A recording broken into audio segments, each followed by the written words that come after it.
Hello, all you hardcores out there. How are you doing? It's Russ here from Poker's Corner, the biggest gob in sport. You know the rest. We're joined by Terry. How are you doing, Terry? Mate, Batman and Robin reunite, mate. It's been a while. Yeah. It's been a good 5 week, isn't it? 6 week. And here's the crazy thing, right? People don't even know this, Russ. I Yeah. don't even know where you've been. Yeah. Well, I don't.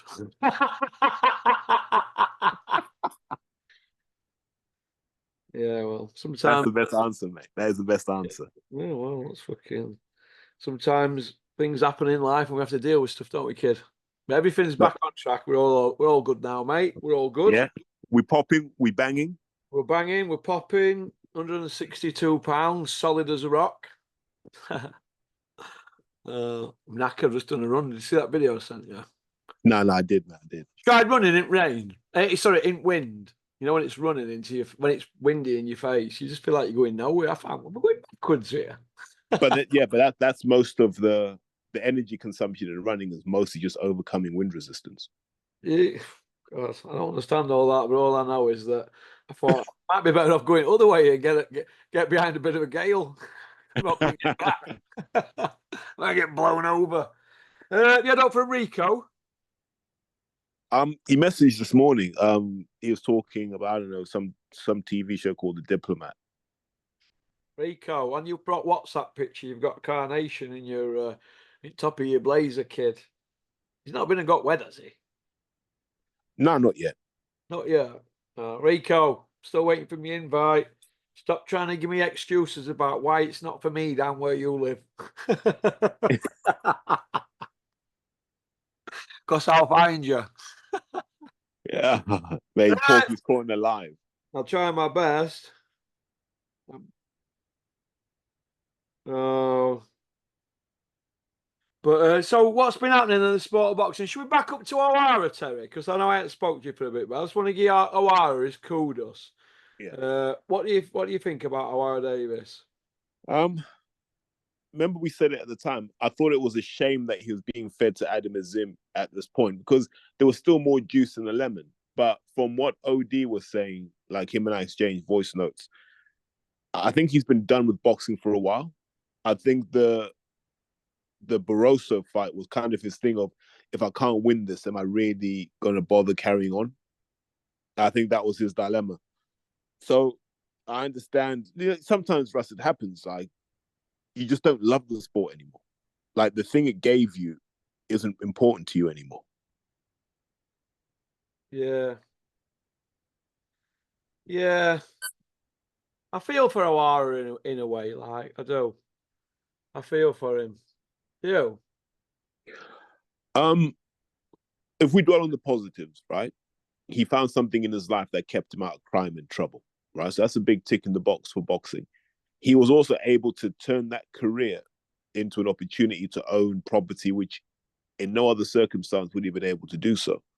So if he's going to leave now, boxing's given him a lot, and he's given boxing a lot. And I know people listening to this will write chapter and verse about how they don't like him and how he's this and how he's that.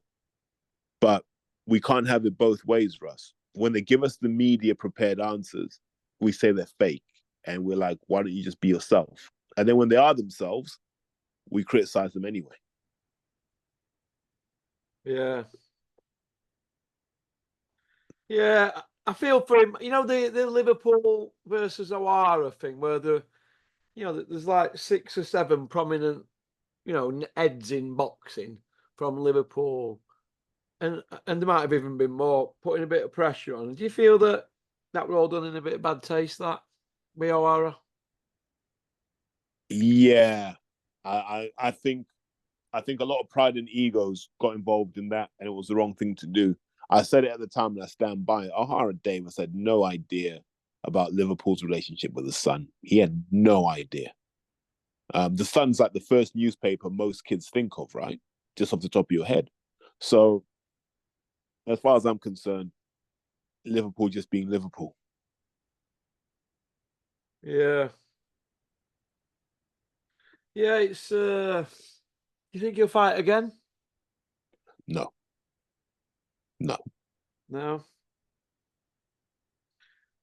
Yeah. Well, we'll see, won't we? But all right then. Well, we spoke about Ohara, and we like Ohara, don't we? Yeah, 100%. 29 fights though. It feels like glasses kind of like half full, doesn't it? Really, he's only had 4 defeats. 25 and 4, 18 of them is banged out, so we can But fight. let's see, who's he lost to? Wait, He's lost to Azim. So he's lost to Azim, yeah, who people Taylor. are talking about being world level at some point.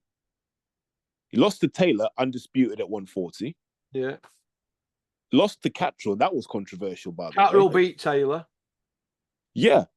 And then he lost to Barroso. They're not bad people to lose to. Like, you're not rubbish because you lose to those. If you're going to lose, that's like I know I use this term a lot, Russ, and I'm going to get hammered for it in your comment section. That's like a Clinton Woods type kind of, like, you know, when you look at Clinton's defeats, you're like, nah, they're not bad people to lose to. Dave started a bit of a weight drain, so Dennis moved him up. Then it's Jones, Tarver, Johnson. Didn't he? Cloud. Yeah, they're not bad people to lose to. Hey? Not bad people to lose to. Tarver, Roy Jones, Cloud, and Dave Starry, I think, won it in a draw. I think did he lose to Glenn Johnson or not? No, he didn't lose. Yeah, I think they went 1-1 and 1, didn't they? Yeah, and Glenn Johnson. So Glenn Johnson's Hall of Famer, isn't he? He will eventually be, won't he? I'm not so sure. No, are you not so sure? Nah. If like Nigel Benn's not in the Hall of Fame. Well, he knocked out Roy Jones. He beat Tarver, didn't he, as well, I think? But not the fresh versions, though. Yeah, well, maybe. Okay, you thought I was going to say Frotch beat him then, didn't you, Terry? You were just about to ready to fucking piss all over Frotch, weren't you? Nah. Me and Carl are mates now. I was in West Bridgeford. We played snooker. Mate, I 147 them. Paul, you shouldn't play him. He covers bags. I do that. I had to do that with you once. Yeah, he did it with me. He done me 2-1 Cobra, you know, but after the first time he did it, I thought, and he pulled a little move on which I told you about. He goes, you were going to snooker me then, weren't you? But you didn't want to because I'm Carl Frotch. That's what he said to me. I think I sent you a video, didn't I, that? Yeah. No, I destroyed him in the second game and never let him have a pot, but I thought, I want to get out of here alive. He strikes me as a sore loser, the Cobra. Yeah, but all good winners are sore losers. Yeah, I suppose. Hey, listen, he's competitive. Can you imagine Cobra having a game of snooker with his lad? He's snookering him to death when he just to get the W. Right. So we spoke about Ohara Davis. We spoke about Adam Azim. Right. We're gonna speak about something that you know a bit about here. Yard and Tunday. They've rid the storm. They're still together, aren't they? They're in talks to fight Boatsi. Does it happen? Yes or no? Yes, because there's nothing else, right? We've seen Undisputed at 175, and I wouldn't be surprised if Beterbiev's body gives up on him and he retires, and therefore he just leaves Bivol, right? Yeah. And one of these two has to fight Bivol, so let them fight it out amongst themselves, because there's nothing left at 175. Well, once we had the Undisputed fight, it's suddenly not a very interesting division. Yeah. Yeah, I see where you're coming from, yeah. It's crazy, isn't it? How, and I said this, I remember a few years ago, I said this, when boxing fans were like, yeah, the fights that we want aren't getting made. And I said, one day these fights are all going to get made, and then you're going to realize there's nothing left. And I think we might be getting to that point. Yeah. We might be. Yard's not getting any younger, though, Terry, is he? Well, who is, Russ? None of us are. What's he, 34 now? 33, 34? On now, isn't he? Yeah. Yeah, same with Boatsi. These guys are not young. Like, they've kind of dithered their prime years, man. They're umming and ahhing there all through their prime years, and now we will kind of see them on the downslope. Well, I just don't want Yard to run into some up and comer and get flattened, you know, in about 18 months. Well, like Liam Cameron. No, like Ben Whittaker.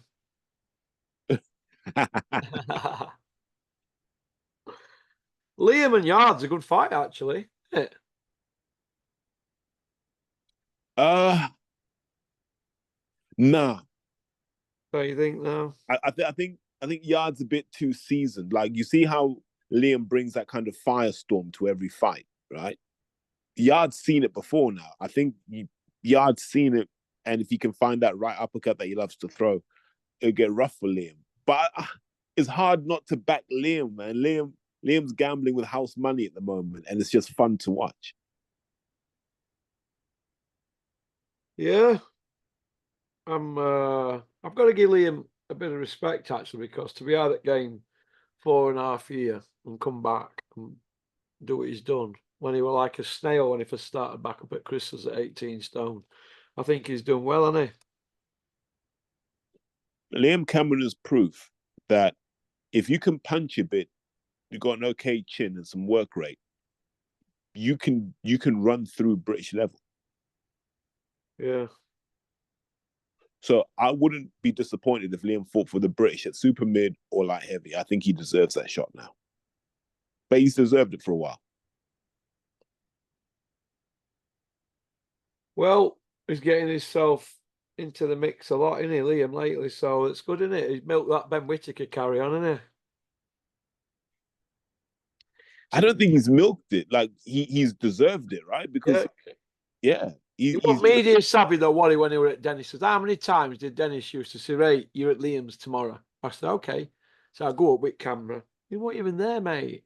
If you can't turn up for your interviews, what your promoter and manager's arranging, what's the point? He might get it now, but his own thickness has cost him money down the line, or savviness.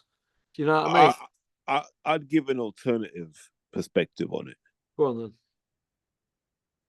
When Dennis was doing it, it wasn't really for out, were it really, as we say up north. It wasn't for anything. But You mean he won't getting big dough? Wasn't getting big dough. It wasn't a Saudi show. There wasn't all the TV attention, the social media stuff. Yeah. He knew this was the biggest moment he's had in his boxing career. Yeah. Oh, yeah. And he made sure that, things happened off it. And I think he's got people around him who are kind of guiding him that way as well. So good luck to him. Yeah. Yeah. Yeah, I see where you're coming from. And we'll wish Liam well. Eddie Hills. He slipped off his perch, hasn't he? Yeah, mate, it's been a slow decline, and we've been talking about this for a while, Russ, right? For a year we've been talking about this, and people have been saying we're crazy. No, and all we said was once Joshua goes, who's he got? And once Dubois flattened AJ, and I'm not happy to see that, by the way, because it took a lot of money out of boxing when that happened. But I am happy for Daniel. But when you look at that Matchroom stable, he got away for a long time by convincing people he was his promoter when everything was a co-promotional deal. If you ever looked at those fight posters, there were other promoters involved in the big fights. It wasn't just Eddie Hearn. Now you look at that stable, his stable's weak. Do you know what I mean? It's weak. Like when you're having to push Jack Cattrall, a guy you would not have touched with a barge pole 3 years ago, when you're having to push Jack Cattrall now. Yeah, I don't know. It's well, what's happened with Katie Taylor? All that seems to be she looks like she's been put through ringer, doesn't she? Really? You think? Another one Hearn's lost interest in, right? So he just said to Jake Paul, "If you want to pay her, you can have her." Yeah. And it's like Shannon Courtney's disrespected her, hasn't he? I don't know, mate. She came back and fought 10 pounds heavier than her last fight. I don't know. Like, yeah, I think she's in a strange place boxing wise, and it's a shame because I've always liked Shannon Courtney's work ethic. I think we're in that period now where maybe she just hasn't got that anymore. Well, maybe she ain't got it no more, but her face looks a bit different, doesn't it? Do you think she might have had a bit of work done there, Terry? She probably had those fillers in. And remember, like when you get the fillers done, Russ, people don't notice about the fillers.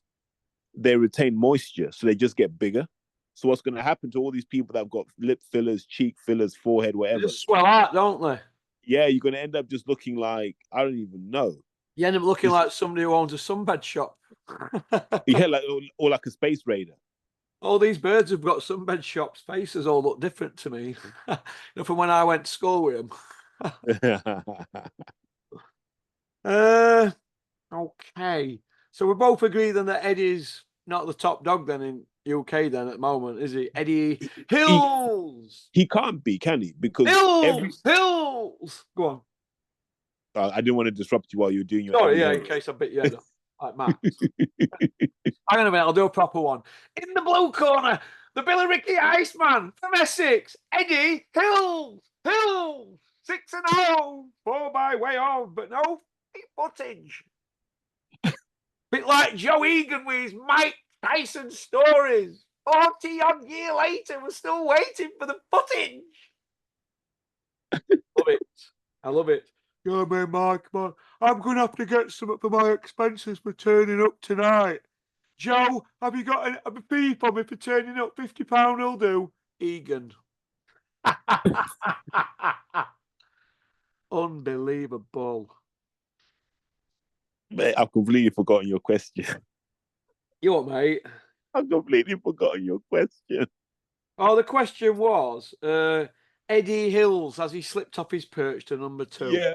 Yeah. So you were laughing at Joe Egan. Well, he turned up at a Palomine show. It were one of them, bare knuckle jobs. Yeah. And he went straight up to promoter. He got straight in the ring, right? Put his arms up and as if he were being announced. You know, like in Rocky 3 when they announce Apollo Creed before he fights Mr. T. Yeah. Apollo Creed gets it ring and they say, there he is, Apollo Creed, still looking $1 million. Well, he did that at a show, right? Didn't you, Egan? He got in, and they announced him or something, and he went, I'm back. When he got in, he put his arms up and he said he were back. And people were all looking at each other. I'll tell you after in a minute who told me this. They're all looking at each other, and they've all gone, back from what? What is he back from? His latest fairy story about him and Mike, and how they had meatloaf made by Cuss's missus in the Catskills. The same old knackers, spinning the same old fairy stories. You know what I mean? You don't believe I get sick of seeing shit like that on social media. But people lap it up, don't they, like dogs? Mate, they just want to believe. They want to fantasize. That's what it is. I mean, have you seen Egan when he tells a story about how Mike Tyson ties his shoelaces before a fight? The story's still going on 6 and 7 minutes later because he can't tell a story. He has to drag it out. Then get into that point. Why don't you just say that Mike didn't tie his laces and that he got down on his knees and did it with his teeth for Mike? Mate, boxing's missed you. Boxing's missed me.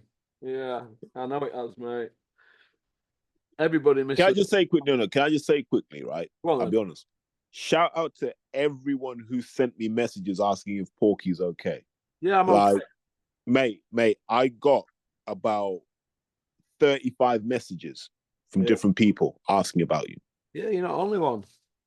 Sometimes, every now and then, I just have to go underground, Terry, to deal with certain issues in my life. And you know yourself, don't you? That mate, 100%. There's some things that can be out of your control, can't they? Yeah, sometimes as a man, like, it's like boxing. Sometimes you got to put your hands up until the flurry stops, and then you can come back swinging. Yeah, that's the one, man. Listen, I've had fucking 3 tear-ups in last week. 3 tear-ups. Well, hold on. I'm 2-1, kid. 2-1 on the hard road. 2-1 on hard road. Please tell me one of them was John Fury. No. That's so off balance on that one. I need a couple of stone on me. But I'm all right. Bricktop. You heard him slagging Conor Benn with this situation on Danny Flexon's channel, which I was shocked about because I thought him and Eddie were swapping spitting shower, but he went after Crusher Ben. So I'm proud of him for that. But he don't mean to say that Frank's out at shithouse with me, because we all remember when he was going on about the Saudi regime out there, back in the day, a few years back. He soon changed his tune on that, hasn't he? But he is the number 1 dog now, anyway. We agree, don't we? Yeah, top dog. He was also talking about he'd never want his fighters on an app, but You know, listen, money changes all of us, right? And I'm going to give Frank credit because he's been building up to this moment for a long time. You know, all those times when Hearn was making fun of him, and meanwhile he was just signing everyone. He was just signing, he was signing, he was signing. And now you look at Frank. If you're a young boxer now, you understand that all roads lead to Saudi. So you're like, I better stick with Frank. Frank will look after me. Yeah. Oh, yeah. Yeah. Yeah. Well, it is. It is. But it looks to me like he's the top dog now, Bricktop. So he got there by hook or crook. But No. He got there by being smart. yeah, right? but being hook or crook, being smart, using his low, didn't he? Yeah, he realized that that Joshua thing was going to implode at some point, and he'd have to have some heavyweights ready, like oven ready. Yeah. Bricktop's going on a lot though, and so is Frank Smith, Spotty Frank Smith, and Eddie Hills. You know, the 6-0 Iceman, for all by way of. They're going on about Ben Shalom. He's not getting his Sky deal renewed now. Do you think that's in bad taste? Considering the kid's a young kid, a young promoter, and they should be getting behind. Do you think that they're giving him a bit of a hard time because they want that concession for themselves? Yes or no? No, and I'll explain why. This is a competitive sport, Russ, yeah? Porky's Corner is in a competition with other channels, right? So every so often, Russ, you got to come out swinging at other channels, right? Nature of the beast. And your audience loves to see you come out swinging because boxing's a competitive sport. Like, as much as we want to play nicely with each other, at some point, the gloves have to come off. And Ben Shalom, and give him his due, he's tried to do it this kind of corporate way, this ethical way, this, not getting involved in the back and forth. But you can't, because every so often he'll throw a little shot at someone. And I've said this to Ben, just come out swinging, man. Just go after people, because that's how you're going to get the fans on your side. Come after people, but make sure you back it up with fights and fighters. He's tried to kiss their assholes, hasn't he? And be pals. Yeah, they don't want that because they're like, look at Eddie, right? Eddie had to fight his way in. Yeah. You know what I mean? Like silver spoon this, silver spoon that. He had to scrap his way in. And they're saying to Ben Shalom, you got to scrap your way in. Like Frank had to scrap his way in against Mickey Duff, Jarvis Astaire, all of those guys. So they're just saying it's a competitive game. Yeah? Show us that you're here to fight. Yeah. Yeah, I agree. I agree wholeheartedly. The Crusher Ben situation, Terry. It's now unbearable now, isn't it? We're getting on for 32 months since he fought in UK. It's now 28 months since the first test and 26 months since the second. We're getting on for nearly 1,000 days. We've still not had We've had 7 different stories, but it's the game of show and tell. They're telling us everything, but they're showing us nothing. Do you think he has served a silent man? Yes or no? When did I say he'd be back in the ring, Russ? March. When do you think he's going to be back in the ring, Russ? I think he'll be back in. I think they'll start the camps in January after Christmas. That's what I mean. He'll be fighting in March. A journalist who I know very, very well at Sheffield Stars told me it's a done deal. It's just the logistics and where it's happening. And he is in the know as well. But apparently all the doors agreed. It's just where it's going to happen at. It's happening here. He'll fight in the UK. Yeah. He'll fight in the UK in March. And I've known this for how long, Russ? I've known this for a long time. Yeah. Well, yeah. So let's now talk about what really happened. Now, this is all alleged. Yeah. So, alleged. No one's getting sued. We know for certain he had clomiphene in his system, right? Yeah. Now, what happened was the board is saying, look, he's a drug cheat. What you kind of said is, shh. If you say he's a drug cheat, and if the anti-doping panel finds that he was a drug cheat, UCAD is finished. Yeah. That's what's happened. UCAD have said to the board, you're making us look bad here. Because the question that no one is really zeroing in on, and this is bigger than Conor Benn, if VADA caught Conor Benn for clomiphene and UCAD didn't, what else has UCAD missed? Exactly. That's the main argument about all this. Are people getting free concessions? Are they going easy on the testing on certain people? Are people slipping through the net? We're not going to get to the bottom of it. And Sonny Edwards made a good point a couple of days ago. And he said, would it be just better letting everybody just take what they want to have a level playing field? He might be right there. But then Well, you're going to have most of like them are. massive fucking men fighting at 9 stone that look like Hulk, aren't you? So here's the reason you can't, right? There was a statute, and I think it mandated that by 2020, every national governing body had to sign up to UCAD by law. So you couldn't derogate from UCAD now, and your insurance would be invalidated, all that sort of stuff. But but look at the bigger question, Russ. If VADA are catching people, UCAD aren't. That means every anti-doping panel affiliated to WADA is in question now. So we've now got to go and investigate WADA. And don't be surprised if Victor Conte doesn't start banging the drum for the Department of Justice to investigate USADA and WADA. Because I'm still confused as to how 2 days apart, VADA detects clomiphene, UCAD doesn't. A month later, the same thing. They detect clomiphene and UCAD doesn't. Is it incompetence or corruption? That's really the answer we need to get to. And that's the reason they have to let Conor Benn box, because the question isn't one that they want to face. Is it incompetence or is it corruption? Both, in it. Could be. But yeah, I wouldn't believe that. Now I don't believe anyone's clean.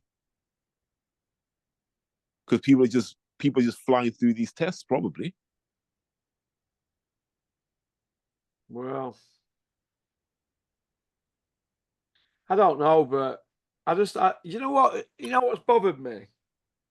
I thought I gave Conor Benn stick from the beginning because we all knew it was a bit gimmicky, wasn't it? And I think at some point he did knuckle down and actually hone his craft a little bit. But it's how he's gone about it, innit? It's that you don't go around driving a Rolls Royce convertible saying you're crushing it and all that and bragging about your watches and this and that. I don't know where all that's come from. Because he's talking about a man who was next birthday, he's 29. So he's hardly next gen, is he now? Do you know what I mean? He's coming to end now, isn't he? Really? Do you know what I mean? But yeah. I just feel that he's gone about it wrong way. He's rubbed everybody up wrong way, including my mate Julian McGowan. Probably put Julian off boxing for good because he'd been there at the thick end of it, and he training world ranked guys and had a gym for years and all that. So it must, if he's pissed off, there'll be a lot of other trainers in country that are pissed off. It's frustrating, isn't it, when we're seeing it in front of our eyes, and not only have these people cheated, they're rubbing everybody's nose in it with all different stories and using all the platforms and all the media people. They're all in on it, and they've all been sticking the fingers up their bums as well. A lot of them are all in on it. They can all point the fingers, but none of them have gone after them like I have and you. Nobody's gone after them like we have. So I take strength from that. We've stood firm since it all came out, haven't we? Do you know what I mean? Other people tried to stay firm, and then they switched sides because they knew it were best for them. For them. And let me tell you this, that's 90% of other YouTubers as well. Well, half of them have shit the pants with this story, haven't they? Come on. Even the big noises at the national newspapers, your Wally Downs Juniors, and all the rest of them, Bunts, the lot of them, they've all cowtailed, haven't they? And these are supposed to be journalists. Do me a fucking favour. Mate, like when you got mortgages to pay, you'll just do as you're told. It's sad. But it's a combination of having bills to pay, and they love being flown out to Saudi. They love that unlimited breakfast buffet where you can get cuisines from any part of the world and you just chow down. They love all of that, mate. Do you know what I mean? They love that. So I don't know what you do. The business class flights, all of this, all of that. That's what they do this for. And if you get told, look, just keep it quiet about Conor Benn and you'll be sweet. And that's what happens. Well, nobody's gone after him, and I think it's sad, really, really. But no, wait. My bigger issue here is with UCAD. Conor Benn, I'm not so worried about because that's for the administrators to take care of. Like it's like this, Russ. If you rob a bank, I can't be mad at you for spending the money. I'm looking at the police like you're not gonna get him. You're supposed to spend the money. So Conor Benn is supposed to be the way he is now. But where have UCAD been?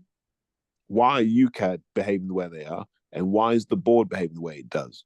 Well, no, I don't even think this is a board problem, in fact. I think the board are excused from this because it's UCAD who don't want to recognize this VADA sample because it brings uncomfortable questions back to UCAD. Yeah, well, UCAD have fucking been proved to be tossers, aren't they? Weak.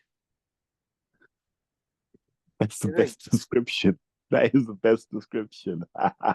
What, for UCAD? Well, they have, haven't they, really? They've been like a chocolate fireguard, haven't they, really? About it all. I mean, they're supposed to have had all this dough and all that. I know Tyson Fury put him through ringer, didn't they, with lawyers and Peter and them, like, to try and scare them off. And basically, they did because he had 3 charges and got a 2-year backdated, so they had it off, didn't they? They played that mental health card perfect, didn't they? Do you see that coming out from Crusher Ben? Because he tried that after 5 months in. Do you remember? Then it also, and then when everybody went, no, we're not having that, his son shut up about that. Do you remember? Mate, go back to the first episode I did when he failed, and I said, you're going to see Conor Benn shave the beard off. You're going to see him kind of tidy up his hair a bit, and you're going to see him look more like the kid that went to private school that we've ever seen him before. I said, all the tough guy Conor Benn stuff, I said, all that beard transplant is gone.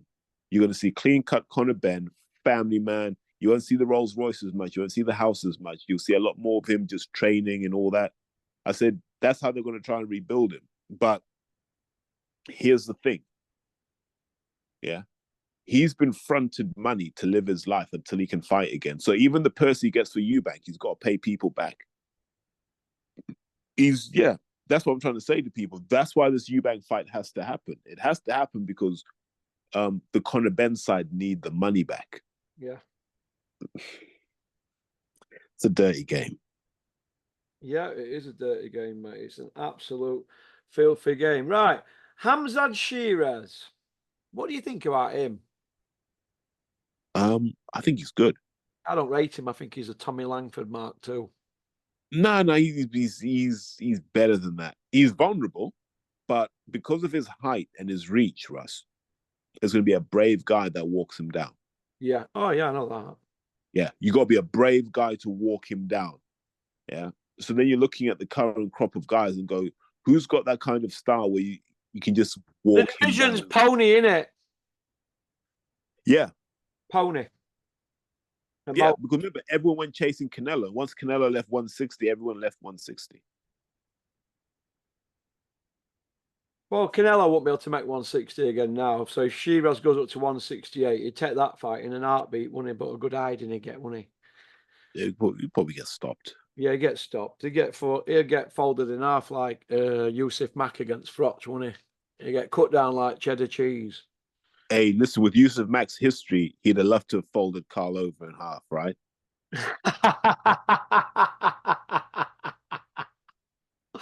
Oh, what? Because Yusuf Mack had been in a porno. What was it? Dog Pound? Wasn't that what it was called? The Dog Pound. That's mad, isn't it? Yusuf Mack, IPF number 4, running around doing other men. In the ring and on the hard road. In the ring and on the apron. In the ring. Pop, pop, bang. Let's change subject. Solomon Dacus against David Adelay. I like David Adelay. I've met him several times. Went to Bulgaria with him. He's a nice kid. You know, I met him and I was talking about David. He's actually a nice kid. Yeah. We were talking about you. Because I was trying to explain to him, I was like, I didn't really pay attention to your career until my mate Russ put me on to you. And he's like, who's Russ? I told him the story about Peter's gym. And he's like, yeah. I remember those days. We had a good chat. You were living there, weren't he? Yeah. We had a good old laugh. Me, him, Isaac Lothier. Yeah. Well, big lump though, isn't he? proper big Oh, lump. 6'5" job. It's a big old. Hey, listen, I delivered for Dennis. I got Dennis's sit down with him in Bulgaria. Dennis was going, hey, he's London, isn't he? I go, so what? He's not going to do tickets in Sheffield. I goes, Dennis, who cares? Get him signed. If you're an Olympian from London, you'd have signed him. So get him signed. Dennis wanted it for nothing, but I think he'd already agreed a deal we picked up anyway by this stage. Because let me tell you this, he was putting it on people and inspiring before he went pro, you know him. People forget that wasn't he like national junior champion as a heavyweight? Yeah, he boxed. He's that same generation as them kids. Like I swear, he's the same generation as like Zach Chelly and Ben Whitaker and all of them. Yeah, listen, he's a good, he's a bright kid as well from a good family. He don't need to box as well.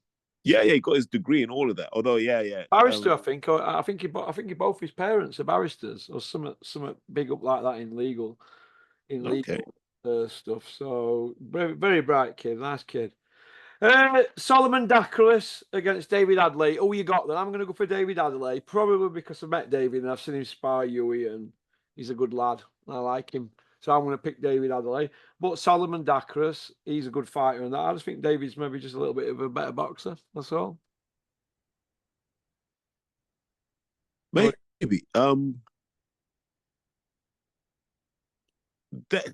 He fought. Who did he fight? He fought Fabio Wardley, right?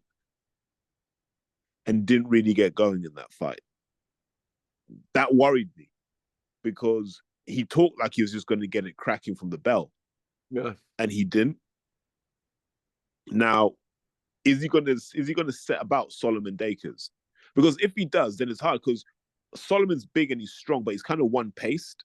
Yeah. So there are no gears to him. He kind of does everything at the same pace.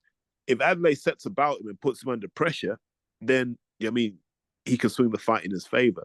But if he lets Solomon get into that rhythm that he's got, then it gets hard for him because then you're looking for Hail Mary shots. And you don't want that, do you? No. No, you don't. You don't want that. You certainly don't. So you're going to go for David Adelay then, yeah? I am, yeah. I'm going to go for David Adelay. By KO. I'm going to go by KO. Well, why not? I just think... Ooh. I don't think so. Well, I think that might be his only option, actually. Yeah, Solomon Dacus, I don't think it's been tested like David has. But we're going to see. I'm not saying he's a good fighter. He's obviously doing all right. So, do you know what I mean? So, that's all right. Do you want to go on to part two then, Terry? Both talented guys. You what, pal? I mean, I will do, but I'm going to make a quick phone call before I do. Is that all right? You want to get I'll make a quick phone call. I've got to ring someone 2 minutes and I'll be on the other one, yeah? 4:15, yeah? Is that okay? No, it'll take me 2 minutes. All right, mate, it'll give me 2 minutes, then. Yeah? In a minute, yeah. Cheers. Don't forget to join us on part 2. Thanks for liking and subscribing and leaving a comment. Don't forget our sister channel, Pokers International. I know I've neglected it for 5 weeks, but we'll be back doing some things on there this week with our favourite Sheffield United fan. How's about that? Go on, peace out. Oh, before I forget, the Zoom competition, 100 quid tip winner, still stands. We've just started it a bit late, so we'll run it from today up to Christmas. All right? That's about it. Go on, booyaka. See you on part 2.